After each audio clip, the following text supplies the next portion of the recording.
changing topics from Fabric, and one leg we will go straight into Power BI this time, so part of Microsoft Fabric again. And we will be talking about some tips and tricks on how to improve the user experience in Power BI using some advanced DAX concepts, but don't be afraid. I won't be killing you with a bunch of theory. We will go through it based on use cases and some ready-to-use code snippets. But before we get into that, I would just like to introduce myself very briefly. My full name is Grzegorz Strzyminski. Feel free to call me Greg. That should be easier to pronounce, at least a bit. So Greg works just fine. Currently, I'm a senior BI developer at a firm that's called Carney. It's a consulting company. My location is Warsaw in Poland. And my specialization is basically Power BI, SQL, DAX. And I'm also a huge DAX fan. So I really like to face a number of challenges in DAX and help my colleagues fight with them as well. And we love to brainstorm together about how to fix that, how to convince DAX and Power BI to provide the results that should be there, basically. On top of the DAX challenges, my normal working duties involve developing Azure-based end-to-end reporting solutions. So from the design of a SQL database on Azure, and the whole schema, loading procedures, schemas, and so on, to the ready report in Power BI, going through often some data factory pipelines and so on. Also developing the Power BI reports themselves and designing the whole data ingestion pipelines. So that's about me. Let's see what's precisely in agenda today regarding the user experience in Power BI. So we will have three major use cases that will leverage some concepts in DAX, and DAX is a programming language, one of the two in Power BI.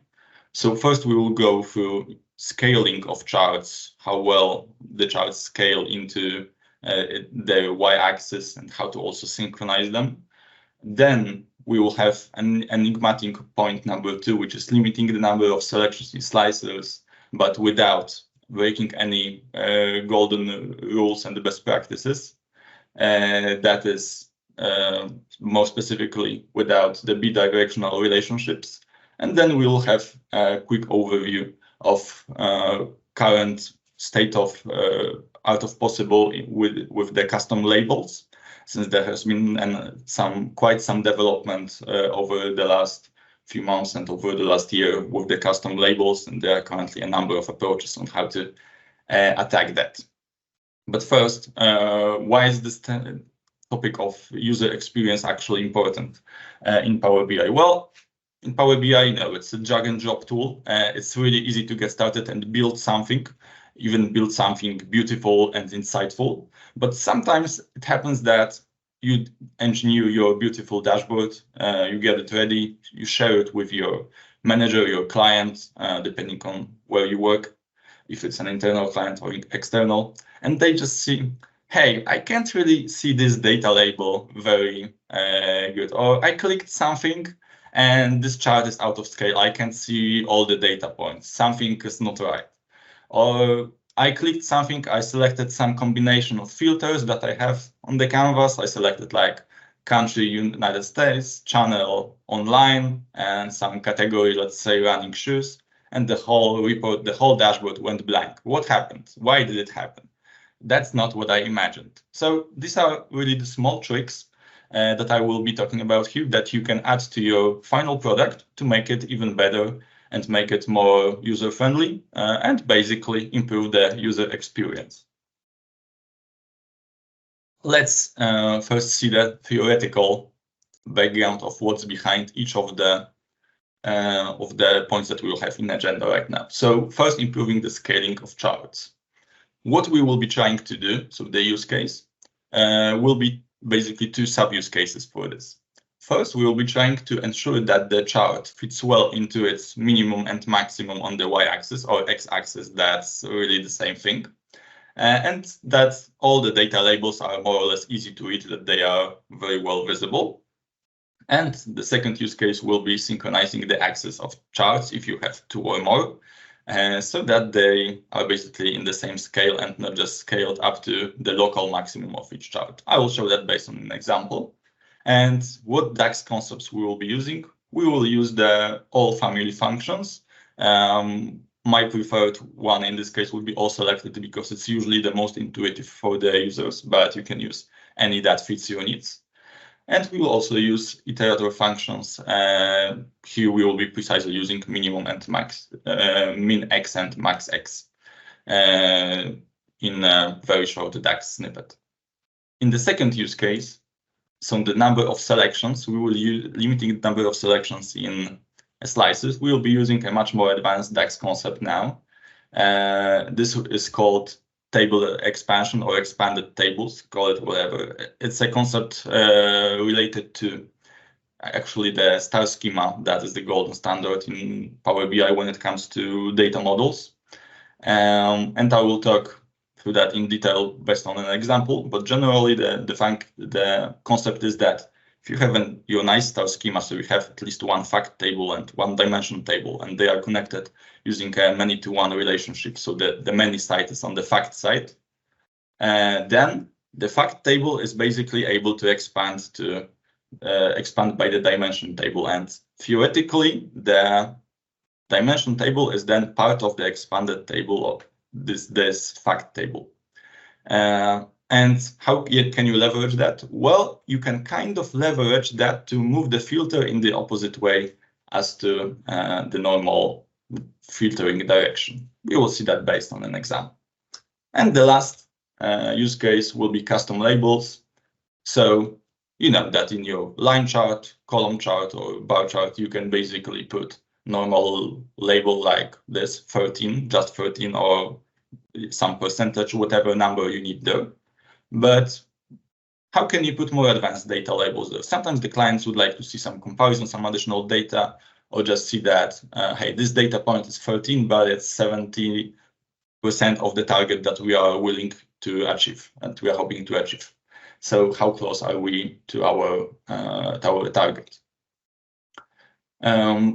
And recently, the custom labels have been quite well developed by Microsoft. There has been a number of updates, and it's now really easier than it was before. But still, some charts do not support this custom label built-in feature. So I'll also show you how to do that, the custom labels without the built-in feature, but using dynamic format strings or calculation groups. Basically, one is built in the other. And also, of course, the most easygoing custom label feature. That's what I will show you as well. So the suggested option, if that's available for your use case. All right, with that, we're done with the theory, and let's jump into some real-life examples. All right, for this demo, I will be using a data set that's the Contoso dataset. In case you haven't, you aren't familiar with the dataset, it's a sales dataset of a store of a chain of stores. Mostly sport articles are being sold there, so like mountain bikes and helmets, but also like some MP3 players. So it's a multi-category store chain. Basically, you have the sales transactions there. That's the fact table. We have some data on the dates where these articles sold. We have some promotions, channels, so like online or in store. We also have a number of info on the products, so what was actually sold and where was it sold, so stores, and in which city, region, continent was it sold. So it's basically your standard sales data. Let's begin with the use case that was improving the scaling of charts. For this, I have prepared this very simple chart that consists of a date dimension of the x-axis and just a simple sales measure, nothing too complex on the y-axis. And it is, of course, all reactive, very nice. But if you show that to your manager, to your boss, whoever should be using your dashboard, they might have some feedback for you. So what they might say, for instance, is that, okay, this chart looks very nice, but I can't really see this data label that says 3.09, 309 million very well. It's kind of hindered behind the data point itself. It's not very visible. So let's try to fix it. First thing that we might try to do is go to data labels and try to play with the position of the data labels. Under, above, outer. Okay, sometimes it works, sometimes it doesn't, better or worse. But if you have more lines there, then probably selecting outer will cause more chaos in your report. I would stick to above as it was. But, well, this one data point and the last one, 297 million, aren't able to go above the line. Why? Because, well, the chart scales automatically. So it sees that the maximum value is around 309, and that's where the maximum is. So in order to see this data label above the line, we might try to put some maximum value as the chart max. That's available in the formatting pane once you click on the chart and go to y-axis, and there's this maximum option. So let's try to fix this. Instead of 309, I would maybe try to put 330 million here. Let's see if that will work. All right. You can see that now all the data labels are visible pretty well, really readable. That's nice. But unfortunately, it just happens that hard coding value here isn't the best option, because the next step that your user might try to do is just play with the interactiveness of your report. So some slicers or cross-filtering from another visualization. For example, they might try to change the channel from all channels. They might be interested in just one, like this store. And here what happened is that, well, now the chart populates roughly half of the area it has. So it's not very ideal, because if your client might select something like this as well. So catalog, now the differences are barely visible because we, of course, hard-coded the chart to be at a fixed scale. So what should we try to do ideally? The ideal option would be to see to scale this chart by a dynamic maximum. That would be the maximum value that is visible currently. So whether for now it's 309, but for this channel catalog, that should be 47 million. So the highest value visible in current context. And we can try to alter such a measure that would return this maximum value for us.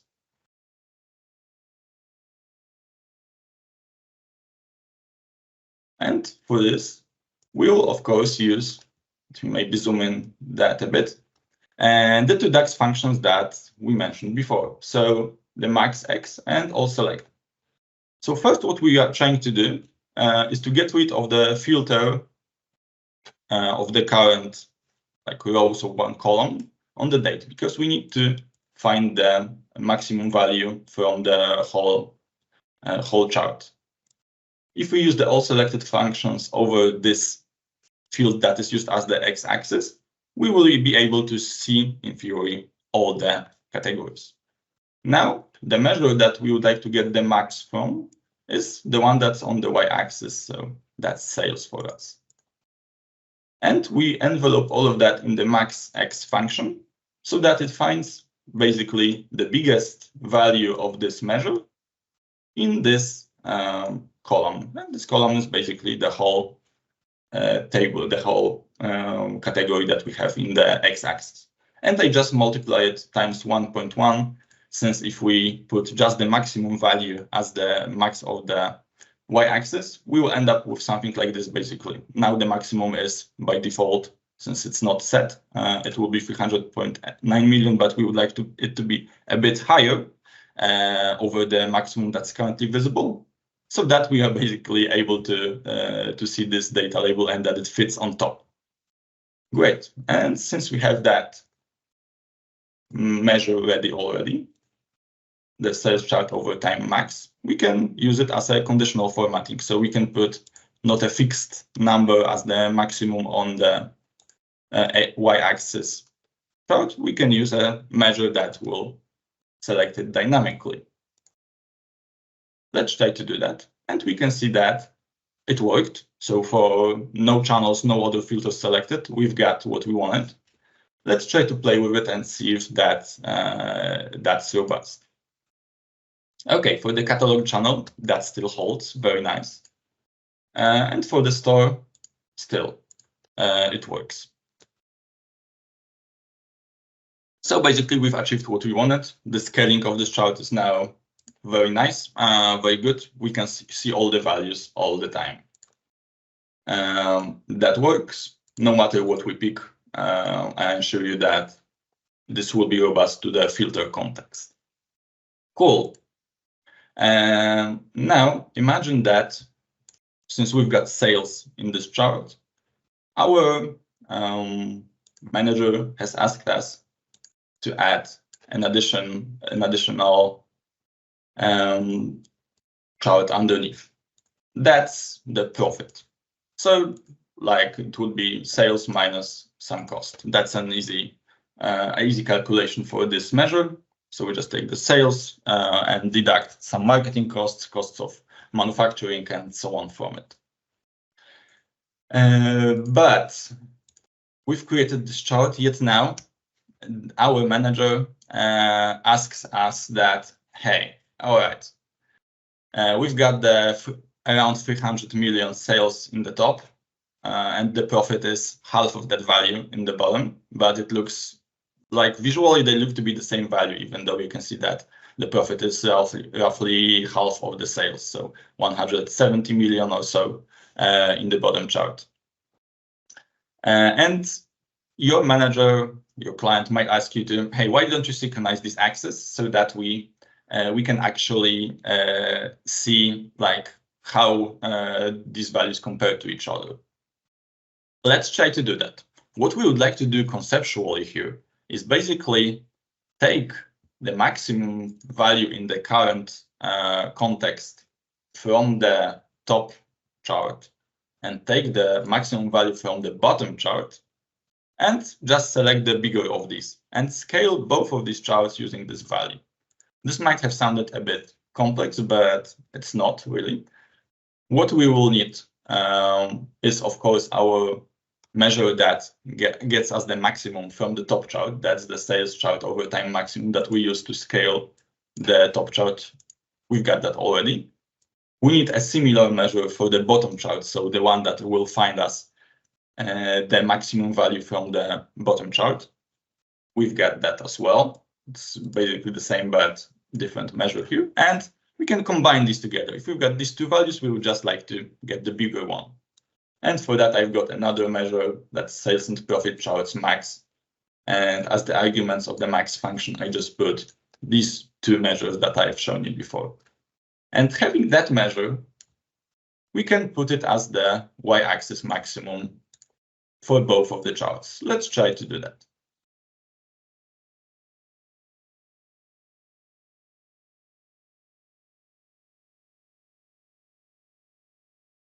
All right, nice. Now we can see how these values actually compare to each other. So we can see that the profit that's in the bottom is roughly half of the sales. So we can still see the data labels. We can see, but we can also see how do they compare to each other. And we are not, there is no suspicion that we are trying to lead someone to misconclusions here. We can clearly see visually that the bottom chart is roughly half the size of the top chart. All right, so for this use case, we've seen how to improve the scaling of just one chart to make it visible and all the data labels at one time at all times. And we've also seen how to synchronize access of two charts. You can use that technique to synchronize access of 3, 4, as many charts as you'd like, basically, if you need that. Let's go to the next use case. So limiting the visible dimensions and the table expansion here. For that, we've got another simple report with a few slices here and a map to better visualize what's happening. So imagine you have prepared this report for your, again, boss client, whoever will be the user of your dashboard. And well, you get to filters here, the channel and the country. Okay, everything works, everything's reactive. Great. But now imagine that someone starts clicking over it and does something like that. They go, for example, to just the, say, to the reseller channel. And now you can see that the reseller channel is apparently active only in 3 countries. That would be USA, France, and China. And in the country channel, they pick Australia.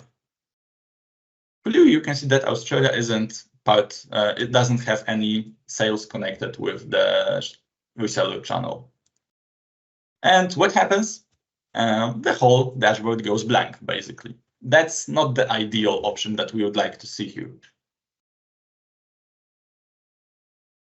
That, in theory, shouldn't be possible. Your users might be confused at that result and just say that, hey, this dashboard is broken. I've heard that many times. It's not the nicest thing to hear. So what we can try to do about that? We can try to make our filters, our slices responsive to the current filter context as well. So ideally, in this situation, when we selected the channel, that's reseller, in the country dropdown, we would like to see just 3 countries. That would be the United States, France, and China. So the ones that we can basically see in the current context. One option to do that, the easiest one and the one that's not very advised, is the bidirectional relationship, but that will be breaking the basically the best practices. But I will show you that it works. So the channel filter, the one on the very left, comes from the channel table. On the other hand, the country table, the country filter comes from this table geography that's connected to stores and that's connected to sales. They are all one-to-many relationships. So if we would like to, the channel filter, this one, to traverse back to the geography table so that basically we can see which countries are available for the current channel, we need to enable bidirectional relationships for these 2 relationships. Since you can see that the direction of the arrow is on the other way that we would like for now. Let's change that, make it both.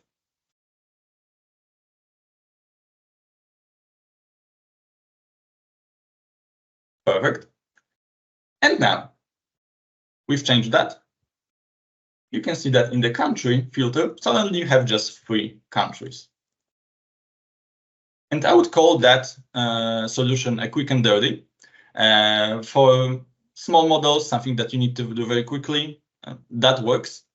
Unfortunately, enabling these bidirectional relationships that I am reversing just now isn't the best practice unless you are absolutely sure what you are doing. It might cause a number of problems with your model. It might cause ambiguity, and ambiguity is one of your worst enemies in Power BI, since it may lead to totally unexplainable results of your calculations. So like the numbers that you will see here might at some point become totally uninterpretable. You will not be able to trace back how did it happen.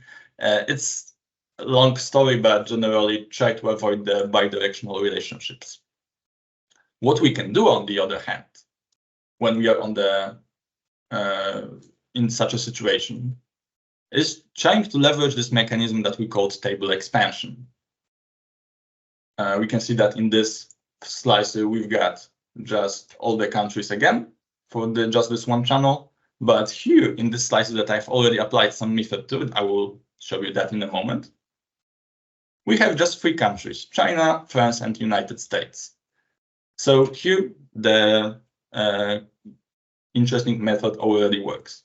So with the table expansion, basically, just to summarize it briefly, since it's also a much longer topic, the table expansion enables you to theoretically move the filter on the other way than it normally flows. So basically get the result of the bidirectional relationship. So the filter flows from sales to stores and to geography without doing that. The syntax for such a mechanism is really rather simple. I call this measure country slicer visibility filter, and I then use it as a visual level filter on this slicer in the top right. I will get into that in a moment. So first, we would like to see the number of visible categories in the current context. This is basically in our report, how many countries are visible for the current selection of everything that happens in your report. So everything that you have to click the filter context, be it the channel, be it a product, whatever you would like. So we would like to see how many are visible in the current filter context. And to do that, we summarize the sales table, so the fact one, by another column. That's the column that we are using in our filter. So region country name is precisely this one, the names of the countries. You have that commented here. So basically the fact table and the dimension that you are using in the filter. And now this will return some kind of table of the countries visible in the current context. If we could count the number of these selections inside, then we will be able to basically know if the current country, the one that you have in the slicer, so Australia, is visible for the current selection of your user or not. Because this measure that I'm using here, once I know the number of rows, if it's of visible countries in this case, if it's 1, that I would like to return 1, if not, it's blank. It's just a quicker syntax that I'm using here. And once we use this measure as a visual level filter on this drop down, so we would like to have 1, then basically this measure will iterate over all the values. So all the values is this that we see in the current context. And it will basically, in human language, it will check if Armenia is visible in the current context. So it's part of these 3 that we have some values for.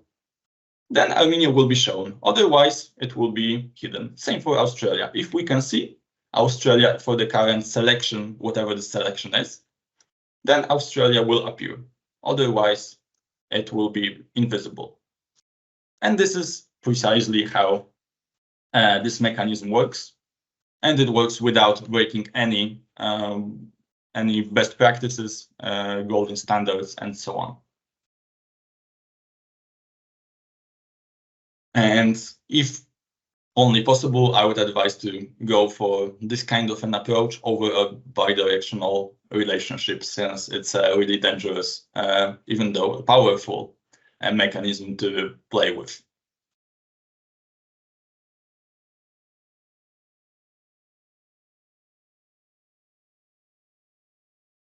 All right, so we have went over the limiting the visible dimensions.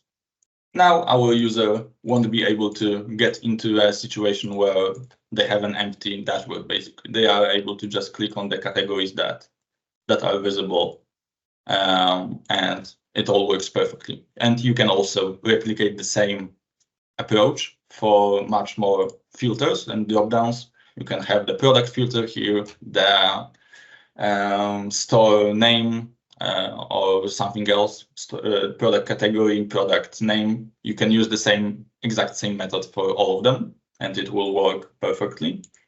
It just requires creating quite a number of measures, because for each filter you need 1 such a measure. and it can be a bit time consuming, but it's really a state of art and best practice method to limit the selections to the ones that are used in the that are visible in the current context. And of course, just one quick disclaimer. This syntax that I have presented with you here is just one of the many possible. There are a number of other ways to do that, using a calculate function and enabling the bidirectional relationship just for this measure, using, for example, a cross-filter function, a calculate modifier. You can also use some other approaches or just modify this syntax to be a bit different, but generally the method that I'm suggesting for you is only not changing the relationships that you have currently and just leveraging the expanded tables, which is a really fast built-in mechanism. Cool. With that, let's move to the last part of the demo. That will be the custom labels and an overview of what we have available at this moment in time. So here I've got again a relatively simple report. And what do we have here? We have some values. This is again the sales measure over channels and over time. And it's a stacked column chart. The total is the total sales, while for each of the stacks you have the value of each of the channels. So we can see that the store channel, the yellow one, is totally dominating the others. It's the biggest. Nice. But now your client might ask you to give something extra to it.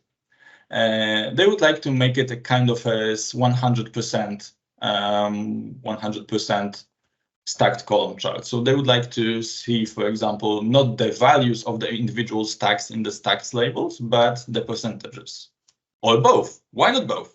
Let's have something like 190 million, and in parentheses that this corresponds to 70% of the total sales. Is that possible? It is, definitely. It was before, but now it's also much easier to do. And that would look something like that. Let me zoom in a bit, and I will guide you through what happened in a moment. So we can see that for May, we've got 194 million, and that corresponds to 70 to 67% of the total. That's already a bit more informative. That gives us a bit more context of the disproportion between channels where the value is really focused. What's the distribution, basically? How do we do that? Well, now the recommended way of doing such custom labels, if only available for your use case and your chart, is the custom label option. That's called detail now. You turn it off for a moment. And it's available. This is the standard setup. If you would like this custom label, then you can basically take any measure that you would like. I will show you this one in a moment. Enable the detail option and put any measure that can even be a text, basically, as the detail label. And of course, customize it as well. You can increase the font, change the font family, color, whatever. That all works like in the standard charts and the standard labels. So what do we have here? What is this measure? Sales percent, here we go.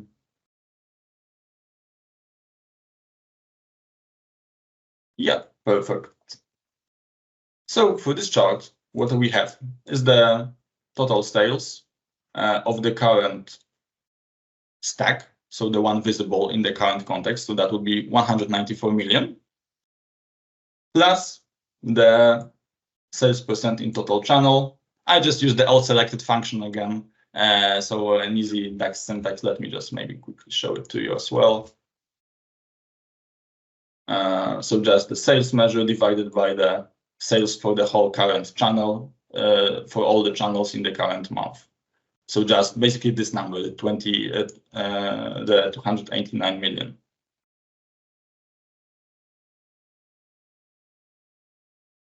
And what I'm doing with that is we need to format it a bit first before showing as a data label. So I've used the format function. So we take the sales that's currently format that's in the unit of measure that's like more like millions. So it's 300 million, 200 million, as you can see in the chart, or 30 million. So to get it to a nice format that's like here, 46 million without any decimal points, I just divide it by a million and format as millions of dollars. So that's a standard format string. I also add some parentheses for the percentages. And now I use the sales percentage as well, that's formatted as percentage, to add that information of how big that channel is compared to all the others. And I close that with the last parenthesis. So basically this measure, that's sales percent and absolute sum by channel, so this one is a text. And thanks to this very nice feature of custom labels, the built-in one, we are now able to use text strings as the data labels, something that wasn't present in the tool before, that has been introduced like half a year or a year ago. But now, since it's the easiest, I would recommend that if you need to go for any custom labels. And it's basically available in every of the built-in visualizations, so the ones that are available by default. Yet, the last point in agenda is great. I can do these custom labels here, but what if I've got a visualization that doesn't really support the custom labels? So the gauge that we have here for measuring the progress against the target, for example, or one of the visualizations from the marketplace. There are thousands of them in there. How do I do it? Because I would like to, for example, have a data label like this. So we've got our progress against target set somehow. Our target is 4.1 billion, as we can see, but we would like to see that not only this target is 4.1 billion, but we are 77% towards it. If you really need to have that on your visual, then there is still a way, the old-fashioned way, I would call it. But of course, the easiest option would be to just take this card and put it somewhere, put this text and put it somewhere outside the visualization. Yet, if you really need it this way, it's still possible. Let me show you how. For that, we need to use something that's called a dynamic format string. That is available in two concepts in DAX. The old way would be the calculation groups, so something that has been present for quite some time. But now the easier option is just the dynamic format string of a measure. So we just take one measure, the sales target in this example, so this short line. And if we set the format to dynamic, that's the one on the very bottom, then we will get an entry into an additional menu. We will be able to edit the DAX code not just for the measure, but for the format. And that's precisely the dynamic format string that we are speaking of here. All right, we've got 2 more minutes, so I'll give you a quick overview of what's happening here. Basically, this whole code, the dynamic format string, produces this value, so 4.1 billion, and that's 77% of the total. So first, we need the sales, the current sales, so the actual value. Then we need the target, that's another measure. We format the sales target as billions, similar to what we did with the millions for the stacked column chart.